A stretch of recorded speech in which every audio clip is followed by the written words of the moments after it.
ನಾನೀಗ ಹೋಗ್ತಿರುವಂತಹ ಜಾಗ ಕಬ್ಬೆ ಬೆಟ್ಟ. ಚಲ್ಲವರ ಫಾಲ್ಸ್ ಇಂದ ಬರೀ 2.5-3 ಕಿಲೋಮೀಟರ್ ಆಗ್ಬೋದು. ठंडा cool cool. This memorial is sacred ಬಿರುದನ್ನ ಕೊಟ್ಟಿದ್ರಂತೆ.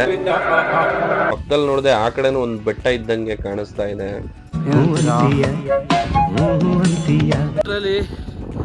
ಏನು ಕಾಣಿಸ್ತಲ್ಲ, ಅಡ್ಡದಾರಿ ಇದೆ.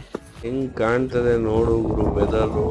ನಾನು ಕೂಡ ಸ್ವಲ್ಪ ಹೊತ್ತು ಕೂತ್ಕೊಂಡೆ. ಅಲ್ಲಿದ್ದವರು ನನ್ನ ಹತ್ರ ಬಂದು ಮಾತಾಡಿದ್ರು. ಮಧ್ಯಾಹ್ನನೇ ಈ ಲೆವೆಲ್ಗೆ ಫಾಗ್ ಇದೆ ಅಂದ್ರೆ ಮಾರ್ನಿಂಗ್ ಬಂದವ್ರ ಕತೆ ಹೇಳಿ. ಇವಾಗ ಸ್ವಲ್ಪ ಕ್ಲಿಯರ್ ಆಗಿರೋದ್ರಿಂದ ಈ ಪಾತಾಳ ಅಷ್ಟು ನೀಟಾಗಿ ನಿಮ್ಗೆ ಕಾಣ್ತಾ ಇದೆ.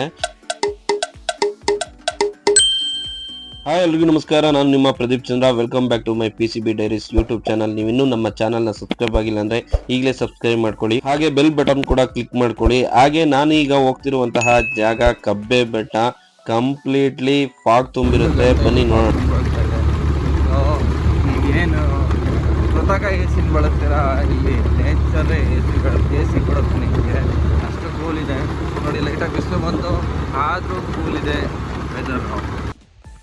ಚಲ್ಲವರ ಫಾಲ್ಸಿಂದ ಬರೀ 2.5-3 ಕಿಲೋಮೀಟರ್ ಆಗ್ಬೋದು ಬೆಟ್ಟ. ಇದು ಒಳ್ಳೆ ವ್ಯೂ ಪಾಯಿಂಟ್ ಇದೆ. ಕಬ್ಬೆ ಬೆಟ್ಟ ಅಂತ ಇದ್ರ ಹೆಸರು ನೋಡಿ. ಇಲ್ಲಿವರೆಗೂ ಬರ್ಬೋದು ಗಾಡಿಗಳಲ್ಲಿ, ಆಮೇಲೆ ನೀವು ಇಲ್ಲಿಂದ ನಡ್ಕೊಂಡು ಹೋಗ್ಬೇಕಾಗತ್ತೆ. ಸೊ ಎಷ್ಟು ಕಿಲೋಮೀಟ್ರ್ ನಡ್ಕೊಂಡು ಹೋಗಬೇಕು ಅಂತ ಗೊತ್ತಿಲ್ಲ, ಬಟ್ ನಾನು ಸ್ಟಾರ್ಟಿಂಗ್ ಪಾಯಿಂಟಲ್ಲಿ ಗಾಡಿ ಸ್ಟಾರ್ಟ್ ಮಾಡಿದಾಗ ಬಿಸಿಲಿತ್ತು. ಇಲ್ಲಿಗೆ ಬರೋದ್ರೊಳಗೆ ನೋಡಿ ಫುಲ್ಲು ಚಳಿ ಆಗ್ತಾ ಇದೆ. ठंडा कूल कूल. ಫಾಗ್ ಆಲ್ರೆಡಿ ಕಾಣಿಸ್ಕೊಳ್ತಾ ಇದೆ. ನಡೀರಿ ನೋಡೋಣ ಎಷ್ಟು ನಿಮಿಷ ನಡಿಬೇಕಾಗುತ್ತೆ ನಾವು. ಸೊ ಬೆಟ್ಟದ ವ್ಯೂ ಹೇಗಿದೆ ನೋಡೋಣ ಬನ್ನಿ. ಕೆಲವರೆಲ್ಲ ಆಫ್ ರೋಡಿಂಗ್ ಮಾಡ್ಕೊಂಡು ಹೋಗಿದ್ದಾರೆ ಅನ್ಸುತ್ತೆ, ಯಾಕೆಂದ್ರೆ ಒಂದು ಜೀಪ್ ಹೋಗಿರುವಂತಹ ಮಾರ್ಕ್ ಇತ್ತು, ಹಾಗೆ ಪಕ್ಕದ ಬೇಲಲ್ಲಿ ರಾಶಿ ಪಟ್ಟೆಗಳ ಸಾಲಿತ್ತು. ಸೊ ನಾನು ನೋಡ್ಕೊಂಡು ಮುಂದೆ ಹೊರಟೆ. ಒಂದು ದೇವಸ್ಥಾನ ಇದೆ. ದೇವಸ್ಥಾನದ ದಿಸ್ ಮೆಮೋರಿಯಲ್ ಈಸ್ ಸ್ಯಾಕ್ರೆಡ್. ಆಮೇಲೆ ಗೊತ್ತಾಗಿದ್ದು ಇದು 1982ನಲ್ಲಿ ಕೊಂಗದ್ದ ಮುದ್ದಯ್ಯ ಅವರ ಜ್ಞಾಪಕಾರ್ಥವಾಗಿ, ಅಂದ್ರೆ ಒಬ್ಬ ಸೈನಿಕನ ಜ್ಞಾಪಕಾರ್ಥವಾಗಿ ಕಟ್ಟಿರುವಂತಹ ಸ್ಮಾರಕ. ಇವರು ಸಾಯೋಕ್ಕಿಂತ ಹಿಂದಿನ ದಿವಸ ಇವರಿಗೆ ರಾವ್ ಬಹದ್ದೂರ್ ಎಂಬ ಬಿರುದನ್ನ ಕೊಟ್ಟಿದ್ರಂತೆ. ಇನ್ನು 2 ಗಂಟೆ ಆಗಿಲ್ಲ, 1 ಗಂಟೆ 54 ನಿಮಿಷ. ಈಗಲೇ ವೆದರ್ ಹೆಂಗಿದೆ ನೋಡಿ. ಮಧ್ಯಾಹ್ನದ ಹೊತ್ತಲ್ಲೂ ವೆದರ್ ಹೆಂಗ್ ಕಾಣ್ತಾ ಇದೆ. ನನಗೂ ಕೂಡ ನಡೆದು ಸುಸ್ತಾಗಕ್ಕೆ ಸ್ಟಾರ್ಟ್ ಮಾಡ್ತು. ಪಕ್ಕದಲ್ಲಿ ನೋಡಿದೆ ಆ ಕಡೆನೂ ಒಂದು ಬೆಟ್ಟ ಇದ್ದಂಗೆ ಕಾಣಿಸ್ತಾ ಇದೆ. ನಿಮಗೆ ಎಂಟ್ರಿ ಆದಾಗ ಲೆಫ್ಟಲ್ಲಿ ಒಂದು ಬೆಟ್ಟ ಇದೆ, ರೈಟಲ್ಲಿ ಒಂದು ಬೆಟ್ಟ ಇದೆ. ನಾನೀಗ ಲೆಫ್ಟಲ್ಲಿರೋ ಬೆಟ್ಟ ಹತ್ತುತ್ತಾ ಇದ್ದೀನಿ. ಸೊ ರೈಟಲ್ಲಿರೋ ಬೆಟ್ಟ ನೋಡಿ ಆಗಿಂದ ಫುಲ್ ಕುಡ್ಕೊಂಡಿದೆ,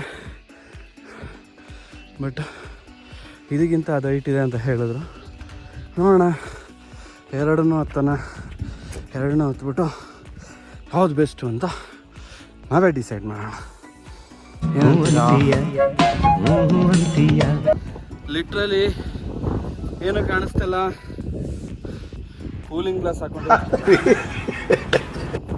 ಫುಲ್ಲು ಫಾಗು. ಇಲ್ಲಿ ನೋಡಿ,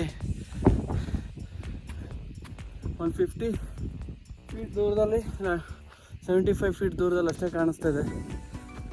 ಮಿಕ್ಕಿದೆಲ್ಲ ಮಂಜಲ್ಲಿ ಮುಳುಗೋಗ್ಬಿಟ್ಟಿದ್ದೀವಿ. ಇನ್ನೂ ಎಷ್ಟು ಹೈಟ್ ಇದೆ ಗುರು ಇದು, ಅದೇ ಗೊತ್ತಿಲ್ಲಲ್ಲ. ಯಾರೋ ಬೈಕಲ್ಲಿ ಬಂದಿದ್ದಾರೆ, ಟ್ರ್ಯಾಕ್ ಹೊಡೆದಿದ್ದಾರೆ ಅನ್ಸುತ್ತೆ. ಒಳ್ಳೆ ಗಾಡಿಗಳಾದರೆ ಬರ್ಬೋದು. ನೋಡೋಣ, ಇಲ್ಲಾದ ಅಡ್ಡದಾರಿ ಇದೆ, ಹೀಗೆ ಹೋಗುವ.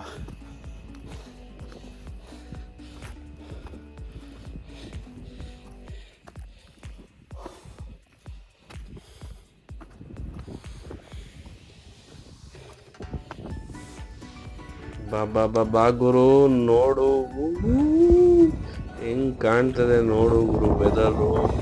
ಮನೇಲಿ ಕೂತ್ಕೊಂಡು ನೋಡೋದಲ್ಲ, ಈ ತರ ಜಾಗಕ್ಕೆ ಬಂದು ನೋಡ್ಬೇಕು ಅಂತ ಹೇಳಕ್ ಇಷ್ಟಪಡ್ತೀನಿ.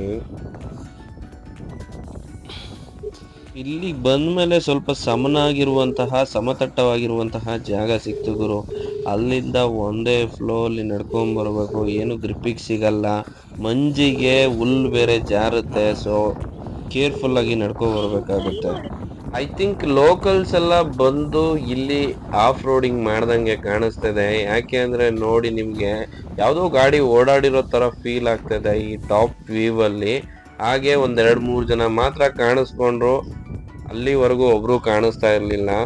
ನೋಡಿ, ಬಂದು ಕಷ್ಟಪಟ್ಟು ಬೆಟ್ಟ ಹತ್ತಿ ಈ ಮಂಜಲ್ಲಿ ಆರಾಮಾಗಿ ಹಿಂಗ್ ಕೂತ್ಕೊಂಡು ಏನನ್ನು ನೆನ್ಸ್ಕೊಂತಿದ್ದಾರೆ ಅಂದ್ರೆ ತಮ್ಮ ಲೈಫ್ ನ ರೀಕಾಲ್ ಮಾಡ್ತಾ ಇರ್ತಾರೆ. ಯಾಕೆಂದ್ರೆ ಲೈಫ್ ಅಲ್ಲಿ ಇಲ್ದಿರುವಂತಹ ಕಷ್ಟಗಳಿಲ್ಲ. ಪ್ರತಿಯೊಂದು ಕಷ್ಟನೂ ಬಿಟ್ಬಿಟ್ಟು ಇಲ್ಲಿ ಬಂದು ನೆಮ್ಮದಿಯಾಗಿ ಕೂತ್ಕೋಬಹುದು ಅಂದ್ರೆ, ಸೊ ನೀವು ಒಂದ್ ದಿವಸ ಬಂದು ಇಲ್ಲಿ ವಿಸಿಟ್ ಮಾಡಿ.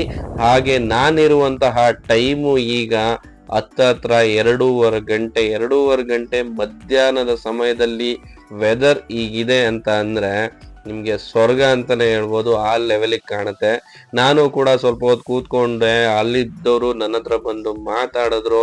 ಸೊ ಒಂದಷ್ಟು ಮಾತು ಕೂಡ ಆಡಿದ್ವಿ. ಅದಾದ್ಮೇಲೆ ಸ್ವಲ್ಪ ಫಾಗು ಕ್ಲಿಯರ್ ಆಗಕ್ಕೆ ಸ್ಟಾರ್ಟ್ ಆಯ್ತು. ಅಂದ್ರೆ ಅಕ್ಕಪಕ್ಕ ಇರುವಂತಹ ಬೆಟ್ಟಗಳು ಕಾಣೋಕೆ ಸ್ಟಾರ್ಟ್ ಆಯ್ತು. ನೋಡಿ, ಫಾಗ್ ಮೂವ್ ಆಗ್ತಲೇ ಇದೆ. ಫಾಗ್ ಕಮ್ಮಿ ಅಂತೂ ಆಗ್ತಾ ಇಲ್ಲ, ಬಟ್ ಫಾಗ್ ಮೂವ್ಮೆಂಟ್ ಅಲ್ಲಿ ಅವಾಗ ಅಕ್ಕಪಕ್ಕ ಇರುವಂತಹ ಗ್ರೀನರಿ ಬೆಟ್ಟ ಹೆಂಗೆ ಅಂದ್ರೆ ಹುಲ್ಲಿನ ಹಾಸಿಗೆ ಅಂತ ಹೇಳ್ಬೋದು. ನೋಡಿ, ತುದಿಲ್ ಕಾಣ್ತಾ ಇದೆ ನಿಮ್ಗೆ. ಸೊ ಅಲ್ಲಿವರೆಗೂ ಬೆಟ್ಟ ಇದೆ. ಸೊ ನಾನು ಕಾಯ್ತಾ ಇದ್ದೆ ಸ್ವಲ್ಪ ಫಾಗ್ ಕ್ಲಿಯರ್ ಆಗ್ಲಿ, ಆಮೇಲೆ ವಿಡಿಯೋ ಮಾಡ್ಕೊಳ್ಳೋಣ, ಸಖತ್ತಾಗಿರುತ್ತೆ ಅಂತ. ಹೋಗ್ತಾ ಫಾಗ್ ಕ್ಲಿಯರ್ ಆಗ್ತಾ ಬಂತು. ಆ ಫಾಗು, ಆ ವಿಂಡ್ ಬೀಸೋ ಸೌಂಡಿಗೆ ಕಿವಿಲಿ ಗುಯಿಂಗ್ ಅನ್ನೋ ಶಬ್ದ ನೀವು ಕೆಳಗೆ ಬರೋವರೆಗೂ ಅದೇ ಶಬ್ದ ರೀಕಾಲ್ ಆಗ್ತಾ ಇರುತ್ತೆ. ಅಕ್ಕಪಕ್ಕ ಯಾರೇ ಇದ್ರು ಮಾತಾಡ್ಬೇಕಾದ್ರೆ ಕೂಗಿ ಕಿರ್ಚಿ ಹೇಳ್ಬೇಕಾಗತ್ತೆ. ಯಾಕಂದ್ರೆ ವಿಂಡ್ ಸೌಂಡಿಗೆ ಯಾವುದು ಕೂಡ ಕೇಳಿಸಲ್ಲ. ಫಾಗ್ ನೋಡಿ ಎಷ್ಟು ಸ್ಪೀಡ್ ಆಗಿ ಮೂವ್ ಆಗ್ತದೆ ಅಂತ. ಒಂದು ಸೆಕೆಂಡಿಗೆ ಒಂದಷ್ಟು ಕಾಣಿಸುತ್ತೆ, ಮತ್ತೆ ಒಂದಷ್ಟು ಕಾಣಕ್ಕಿಲ್ಲ, ಹಂಗಿರುತ್ತೆ ಇಲ್ಲಿ ವೆದರು. ಮಧ್ಯಾಹ್ನನೇ ಈ ಲೆವೆಲಿಗೆ ಫಾಗ್ ಇದೆ ಅಂದ್ರೆ ಮಾರ್ನಿಂಗ್ ಬಂದವ್ರ ಕತೆ ಹೇಳಿ ಸೀದಾ ಮಳೆಯಲ್ಲಿ ಮಲ್ಕೊಂಡಂಗೆ ಕಾಣಿಸ್ಬೋದು. ನೋಡಿ, ಇವಾಗ ಕಂಪ್ಲೀಟ್ ಆಗಿ ಫಾಗು ಕ್ಲಿಯರ್ ಆಗಿ ಎಷ್ಟು ನೀಟಾಗಿ ಕಾಣ್ತಾ ಇದೆ ಆ ತುದಿ. ಸೊ ಬನ್ನಿ ಆ ತುದಿ ಹತ್ರ ಹೋಗೋಣ. ಹೇಗಿದೆ ಆ ತುದಿಯಿಂದ ವ್ಯೂ ಅಂತ ತೋರಿಸ್ತೀನಿ, ಬನ್ನಿ. ನೋಡಿ, ನಿಮ್ಗೆ ಮಧ್ಯದಲ್ಲಿ ಅಲ್ಲಲ್ಲಿ ಬಂಡೆ ಕಲ್ಗಳು ಕಾಣ್ತವೆ. ಸೊ ಈ ಬೆಟ್ಟಗಳು ಇದುವರೆಗೂ ಹಿಂಗ್ ಉಳಿಯೋದಕ್ಕೆ ಕಾರಣ ಆ ಬಂಡೆ ಕಲ್ಗಳು ಹಾಗೆ ಈ ಹುಲ್ಗಳು ಅಂತ ಹೇಳ್ಬೋದು. ಯಾಕೆಂದ್ರೆ ಮಳೆ ಜಾಸ್ತಿ ಬಿದ್ದಾಗ ಈ ರೀತಿಯ ಗುಡ್ಡಗಳು ಸ್ಲೈಡಿಂಗ್ ಆಗುವಂತದ್ದು ಕಾಮನ್ನು. ಸೊ ಈ ಕಲ್ಗಳು ಹಾಗೆ ಇಲ್ಲಿರುವಂತಹ ಹುಲ್ಲು ಮಣ್ಣಿನ ಸವಕಳಿಯನ್ನು ತಡೆದು ಗುಡ್ಡಗಳನ್ನ ಉಳಿಸುತ್ತೆ ಅಂತ ಹೇಳ್ಬೋದು. ನೋಡಿ ವ್ಯೂ ಹೆಂಗ್ ಕಾಣ್ತಾ ಇದೆ. ನಾನು ಟಾಪ್ ಅಲ್ಲಿ ಇದೀನಿ, ವಿಂಡ್ ಕೆಳಗಿಂದ ಫಾಗ್ ಹೆಂಗ್ ಬರ್ತಾ ಇದೆ ನೋಡಿ. ಫಸ್ಟ್ ಬಂದು ಹೋದವ್ರಿಗೆ ಈ ವ್ಯೂ ಸಿಕ್ಕಿರಲ್ಲ, ಯಾಕೆಂದ್ರೆ ಫಾಗ್ ಅಲ್ಲಿ ಕಂಪ್ಲೀಟ್ ಆಗಿ ಮುಚ್ಚೋಗಿರುತ್ತೆ.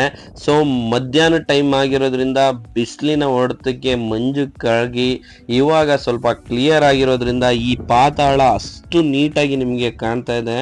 ತುಂಬಾ ಡೀಪ್ ಇದೆ ಪಾತಾಳ. ಸೊ ತುಂಬಾ ಹತ್ರಕ್ಕೆಲ್ಲೂ ಹೋಗ್ಬೇಡಿ, ದೂರದಲ್ಲೇ ನಿಂತ್ಕೊಂಡು ನೋಡಿ ಎಂಜಾಯ್ ಮಾಡಿ ಅಂತ ಹೇಳಕ್ ಇಷ್ಟಪಡ್ತೀನಿ. ಸೊ ಪಾತಾಳ ನೋಡಿದ್ರೆ ತಲೆ ಗಿರ್ ಅನ್ನೋ ರೀತಿ ಇದೆ. ನೀವ್ ಯಾರಾದ್ರೂ ಈ ಬೆಟ್ಟಕ್ಕೆ ಹೋಗಿದ್ರಾ? ಈ ಬೆಟ್ಟದ ಬಗ್ಗೆ ನಿಮಗೇನು ವಿಚಾರ ಗೊತ್ತು, ಇದ್ರ ಬಗ್ಗೆ ಕಾಮೆಂಟ್ ಮಾಡಿ. ಈ ವ್ಯೂವಲ್ ನೋಡಿ ನಿಮ್ಗೆ ಕಂಪ್ಲೀಟ್ ಬೆಟ್ಟದ ತುದಿ ಹೆಂಗೆ ಕಾಣುತ್ತೆ ಅಂದ್ರೆ, ಆ ಕಂಪ್ಲೀಟ್ ಬೆಟ್ಟದ ತುದಿಯ ಒಂದು ರೌಂಡ್ ಹೊಡೆದಿದ್ದೀನಿ. ಸೊ ಕಂಪ್ಲೀಟ್ ಆಗಿ ನಿಮ್ಗೆ ಕಾಣುತ್ತೆ. ಆ ಕಡೆ ಫಾಗ್ ಇರೋದ್ರಿಂದ ಆ ಕಡೆ ಕ್ಲಿಯರೆನ್ಸ್ ಇಲ್ಲ, ಈ ಕಡೆ ಮಾತ್ರ ಕ್ಲಿಯರೆನ್ಸ್ ಆಗಿ ನಿಮಗೆ ಕಾಣ್ತಾ ಇದೆ. ಸೊ ನೀವು ಇಲ್ಲಿಗೆ ಬರ್ಬೇಕಾದ್ರೆ ವೆದರು ಟೈಮು ಎಲ್ಲ ನೋಡ್ಕೊಂಡು ಬಂದ್ರೆ ಈ ರೀತಿಯ ಸೀನರಿನ ನೋಡಿ ಎಂಜಾಯ್ ಮಾಡ್ಬೋದು ಅಂತ ಹೇಳ್ತೀನಿ. ಹಾಗೆ ನೀವೇನಾದ್ರೂ ವೀಕ್ ಮೈಂಡೆಡ್ ಆಗಿದ್ರೆ ಈ ರೀತಿಯ ಜಾಗಕ್ಕೆ, ಅಂದ್ರೆ ಈ ರೀತಿಯ ಟಿಪ್ ಆಫ್ ದಿ ಮೌಂಟೇನ್ಗೆ ಬಂದು ಕೂತ್ಕೊಳ್ಳುವಂತಹ ಪ್ರಯತ್ನ ಮಾಡಬೇಡಿ. ಯಾಕಂದ್ರೆ ಸೈಕಾಲಜಿಕಲಿ ಕೆಲವರು ವೀಕ್ ಇರ್ತಾರೆ. ಈ ತರ ಪಾಯಿಂಟ್ಗಳನ್ನ ನೋಡುವಾಗ ತಲೆ ಸುತ್ತೋ ಚಾನ್ಸಸ್ ಇರುತ್ತೆ, ಹಾಗೆ ಕೆಳಗೆ ಬೀಳುವಂತಹ ಚಾನ್ಸಸ್ ಕೂಡ ಇರುತ್ತೆ. ನಾನು ಕೂಡ ಸುತ್ತಮುತ್ತ ನೋಡ್ಕೊಂಡು ಹತ್ರ ಏನಿಲ್ಲ ಅಂದ್ರು 1/4 ಗಂಟೆ ಅದೇ ಜಾಗದಲ್ಲಿ ಕೂತಿದ್ದೆ. ಏನಕ್ಕೆ ಅಂದ್ರೆ ಆ ಜಾಗ ಅಷ್ಟು ಇಷ್ಟ ಆಯ್ತು ನನಗೆ. ಅದಾದ ನಂತರ ಅಲ್ಲಿಂದ ಎದ್ದು ಹೊರಗಡೆ ಬಂದಿದ್ದು. ಸೊ ಹೊರಗಡೆ ಬರಕ್ಕೆ ಮನ್ಸು ಬರ್ತಾ ಇರ್ಲಿಲ್ಲ, ಯಾಕೆಂದ್ರೆ ಅಷ್ಟು ಚೆನ್ನಾಗಿತ್ತು ಫಾಗು. ಬಟ್ ಅಲ್ಲಿ ಬದುಕಕ್ಕಾಗಲ್ಲ, ನಿಮ್ಗೆ ಗೊತ್ತು. ಫುಲ್ ಸೈಕ್ ಆಗಿದೆ. ಕೆಬ್ಬೆ ಬೆಟ್ಟ. ಎಷ್ಟು ಫಾಗ್ ಇದೆಯಾ, ಅಷ್ಟು ನೀಟಾಗಿದೆ. ಬಾಡಿ ಎಲ್ಲ ಚೇಂಜ್ ಆಗಿಬಿಡ್ತು ಫಾಗಿಂದನೇ. ತುಂಬ ಜನ ಏನು ಬರೋಲ್ಲ ಇಲ್ಲಿ, ನಾರ್ಮಲ್ ಅಷ್ಟು ಚೆನ್ನಾಗಿರ್ತಾರೆ. ಸೊ ನೀವು ಬಂದು ಒಂದ್ಸಲ ವಿಸಿಟ್ ಮಾಡಿ ಕೆಬ್ಬೆ ಬೆಟ್ಟನ. ಈ ಬೆಟ್ಟಕ್ಕೆ ಕಬ್ಬೆ ಬೆಟ್ಟ ಅಥವಾ ಕೆಬ್ಬೆ ಬೆಟ್ಟ ಅಂತ ಕರೀತಾರೆ. ಸೊ ನೀವು ಗೂಗಲ್ ಅಲ್ಲಿ ಸರ್ಚ್ ಮಾಡಿದ್ರು ವ್ಯೂ ಪಾಯಿಂಟ್ ಮ್ಯಾಪ್ ಸಮೇತ ನಿಮಗೆ ಸಿಗುತ್ತೆ. ಯಾವಾಗ್ಲಾದ್ರೂ ವಿರಾಜಪೇಟೆ ಕಡೆ ಹೋದಾಗ, ಮಡಿಕೇರಿ ಕಡೆ ಹೋದಾಗ ಇದು ಒಂದು ಜಾಗನ ನಿಮ್ ಪಾಕೆಟ್ಗೆ ಹಾಕೊಳ್ಳಿ. ಯಾವಾಗ್ಲಾದ್ರೂ ನೀವು ಇಲ್ಲಿ ವಿಸಿಟ್ ಮಾಡಿದಾಗ ನಿಮ್ಗೆ ಆ ಖುಷಿ ನಿಮ್ ಕಣ್ಣಲ್ಲಿ ಕಾಣಿಸುತ್ತೆ. Thank you for watching. ಧನ್ಯವಾದಗಳು. ಕೆಳಗ್ ಬಂದು ನೋಡಿದಾಗ ಒಂದು ಜೀಪ್ ಕೂಡ ಇತ್ತು. ಹಾಗೆ ಹೇಳಿದ್ರು ಈ ಕಡೆ ಕೂಡ ಬೆಟ್ಟ ಇದೆ, ಆ ಕಡೆ ಕೂಡ ಹತ್ತಬಹುದು. ನೋಡಿದ್ರಲ್ಲ ಸ್ನೇಹಿತರೆ, ಚಾರಣ ಟ್ರಕ್ಕಿಂಗ್ ಹೇಗಿತ್ತು ಅಂತ. ಸೊ ಇದೇ ಥರ ವಿಡಿಯೋಗಳಿಗಾಗಿ ನನ್ನ PCB ಡೈರೀಸ್ ಯೂಟ್ಯೂಬ್ ಚಾನಲ್ನ ಸಬ್ಸ್ಕ್ರೈಬ್ ಮಾಡ್ಕೊಳ್ಳಿ. ಬೆಲ್ ಐಕಾನ್ನ ಕ್ಲಿಕ್ ಮಾಡಿ, ಶೇರ್ ಮಾಡಿ, ಸಪೋರ್ಟ್ ಮಾಡಿ ಅಂತ ಕೇಳ್ಕೊಳ್ತಾ ನನ್ನ ಈ ಲಾಗ್ನ ಮುಗಿಸ್ತಾ ಇದ್ದೀನಿ. ಜೈ ಹಿಂದ್, ಜೈ ಕರ್ನಾಟಕ ಮಾತೆ.